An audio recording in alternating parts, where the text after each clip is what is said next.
오늘 말씀은 부르기아의 이고니온에서 복음을 전하던 바울과 바나바가 유대인들이 돌로 치려고 달려드는 위험을 피해 루가오니아 지방의 루스드라와 더베에 가서 복음을 전했을 때의 말씀입니다. 루가오니아라는 지방의 이름은 양의 가슴이라고 하는 뜻을 가지고 있다고 그래요. 양의 가슴이라고 하는 이 이름의 뜻처럼 양모 산업이 발달해 있었던 곳이라고 합니다. 루가오니아 지방은 문화 수준도 높았고요. 당시 공용어인 헬라어를 사용했지만 또한 루가오니아 지방의 방언을 사용했던 곳으로 보입니다. 그리고 이 루가오니아 지방의 한 성이었던 루스드라라고 하는 곳은요, 루가오니아 지방의 아주 전형적인 도시였던 것으로 보입니다. 루스드라라고 하는 이름의 뜻이요, 양의 무리라는 뜻이라고 그래요. 그러니까 양의 가슴을 가지고 있었던 루가오니아 지방에 양의 무리라고 하는 뜻을 가지고 있었던 루스드라라고 하는 아주 전형적인 그런 도시였던 것이지요. 양에 관련된 산업으로 유명했던 곳이었던 모양입니다. 그런데 바울과 바나바가 이번에는 루가오니아의 이 두 성 루스드라하고 더베에 가서 복음을 전하게 되었습니다. 그런데 이 루스드라와 더베에서 복음을 전하는 말씀을 보니까요, 이전과는 확연히 다른 점이 보여요. 뭐냐 하면 이번에는 바울과 바나바가 유대 회당에서 복음을 전했다고 하는 그런 말씀이 나오지가 않아요. 이전에는 이고니온에 가서 복음을 전했다 할 때 가장 먼저 간 곳이 어디였느냐? 유대인의 회당에 가서 복음을 전했다 이렇게 나오거든요. 그런데 루스드라와 더베에서는 그런 말씀이 나오지 않습니다. 아마도 루스드라와 더베에는 유대인 공동체가 아직 자리를 잡지 못하고 있었던 모양이에요. 그야말로 이방인의 사도로 부르심을 받고 이방인에게로 가리라 내뱉었던 본인의 말대로 이제는 정말 이방인에게 직접적으로 복음을 전하게 된 것이지요. 자, 그런데 오늘 말씀을 보면 문화적, 종교적 차이가 복음을 전할 때 어떤 문제를 일으킬 수 있는지를 여실하게 볼 수 있습니다. 바울이 루스드라에서 말씀을 전하다가 나면서부터 걷지 못한 사람이 구원받을 만한 믿음이 있는 것을 보고 하나님의 능력으로 그 사람을 걷게 만드는 이적을 행하게 됩니다. 그런데 여러분, 이게 있을 수가 없는 일이잖아요. 그렇죠? 걸었던 사람이 어떤 불의의 사고를 당해서 걷지 못하게 되었었더라면 그런 사람은 어떻게 걷게 할 수 있을 거예요. 그런데 오늘 말씀에 보면 나면서부터 걷지 못한 사람이라고 분명히 나와 있지 않습니까? 한 번도 그 두 발로 걸어본 적이 없는 사람인 거예요. 뼈가 어떻게 되어 있겠습니까? 뼈가 걸을 수 있는 뼈가 아니었을 거예요. 근육이 어땠겠습니까? 걸을 수 있는 근육이 아니었을 거예요. 그런데요, 하나님의 말씀이 임하니까 있을 수 없는 불가능한 일이 일어나게 되더라고 하는 것입니다. 기적이 일어났어요. 한 번도 걸어본 적이 없는 사람이 걷게 되었더라고 하는 거예요. 자, 그런데 이 기적을 본 루스드라의 사람들이 반응이 어떻게 하느냐? 11절과 12절 말씀 한번 같이 보실까요? 같이 읽겠습니다. 무리가 바울이 한 일을 보고 루가오니아 방언으로 소리질러 이르되 신들이 사람의 형상으로 우리 가운데 내려오셨다 하여 바나바는 제우스라 하고 바울은 그 중에 말하는 자이므로 헤르메스라 하더라. 여러분, 뜻밖의 반응이 일어난 거예요. 분명히 하나님의 이름으로 하나님의 능력으로 기적을 행했는데 하나님에 대한 이해가 없는 이 이방인들이요, 자기들이 알고 있는 이해를 따라서 자기들이 믿고 있었던 종교를 따라서 바나바는 제우스라 하고요. 바울은 헤르메스라고 하고요. 그러면서 바울과 바나바를 막 섬기려고 하는 거예요. 신이 우리에게 임했다 그러는 것이죠. 그래서 13절에 보니까요. 시외 제우스 신당의 제사장이 소와 화환을 가지고 대문 앞에 와서 무리와 함께 제사하고자 했다라고 하는 거예요. 여러분 얼마나 당황스럽겠습니까? 예수의 이름으로 복음을 전하고 치유와 회복의 역사가 일어나고 구원받는 일이 일어나게 되면은요, 우리는 뭘 기대해요? 그러면 이 많은 사람들이 예수님의 이름을 믿고 하나님께 영광 돌려드리겠지 이렇게 기대를 하잖아요. 그런데 하나님에 대한 예수님에 대한 아무런 이해가 없었던 이 이방인들은요, 자기들이 알고 있는 대로 자기들이 믿고 있던 대로 그냥 믿고 싶은 대로 믿어버리는 거예요. 뜻밖에도 복음을 전하는 바울과 바나바를 막 섬기려고 하는 거예요. 그래서 바울과 바나바는 겨우 말립니다. 겨우 말려요. 왜 이런 일을 하느냐고 겨우 말리면서 오히려 그 일을 기회로 삼아 복음을 전하지요. 15절 말씀입니다. 이르되 여러분이 어찌하여 이러한 일을 하느냐? 우리도 여러분과 같은 성정을 가진 사람이라 여러분에게 복음을 전하는 것은 이런 헛된 일을 버리고 천지와 바다와 그 가운데 만물을 지으시고 살아계신 하나님께로 돌아오게 하려 함이라. 네, 사랑하는 신의 교회 성도 여러분, 이렇게 바울과 바나바처럼 겸손하게 하나님께만 영광 돌려드리는 저와 여러분 되시기를 주님의 이름으로 축원합니다. 우리가 복음을 전하고 복음을 위하여 살아가다 보면 이런 정말 예상치도 못한 정말 반응들을 볼 수 있을 수 있습니다. 우리 자신을 높이게 되는 일들이 있을 수 있어요. 하나님의 영광을 나도 모르게 내가 가르칠 때가 있더라고요. 대단히 참 안타까운 일인데요. 제 기억에 이런 일이 있어요. 우리나라에서 모르는 사람이 없는 아주 큰 교회에서 체육대회를 했다는 거예요. 그래서 그 체육대회 사진이 이렇게 올라왔는데 어마어마하게 큰 교회니까요. 지역별로 다 모였던 모양입니다. 교구라고 그러죠. 교구별로 다 모였던 모양이에요. 그런데 이제 거기에 무슨 교구 해가지고 거기 현수막도 이렇게 막 붙여놨는데요. 깜짝 놀랐어요. 현수막에 이렇게 써져 있는 거예요. 거의 담임 목사 이름이 쫙 나오면서 누구누구 목사님은 우리의 영원한 목사님입니다. 막 이렇게 써져 있는 거예요. 제가 그 현수막을 보면서 참 좀 불편하더라고요. 이런 현수막을 어떻게 제작해서 걸어 붙였을까?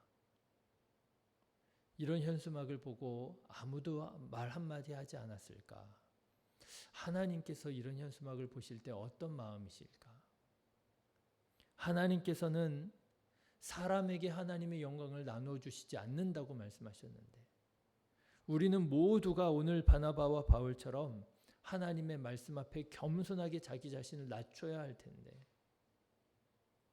여러분, 우리가 그럴 수 있습니다. 하나님의 영광을 나도 모르는 사이에 내가 가로챌 수 있어요. 오직 하나님의 영광만을 드러내는 저와 여러분 되기를 간절히 기도합니다. 자, 그런데 여러분, 저는 오늘 말씀에서 참 인간이 이렇게 참 연약하고 추하구나라는 것을 보게 돼요.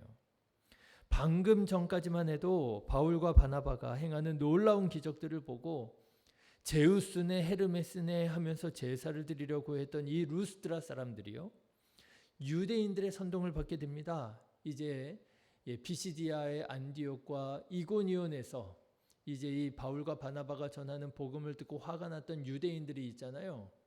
그 유대인들이 여기 루스드라까지 이제 쫓아온 거예요.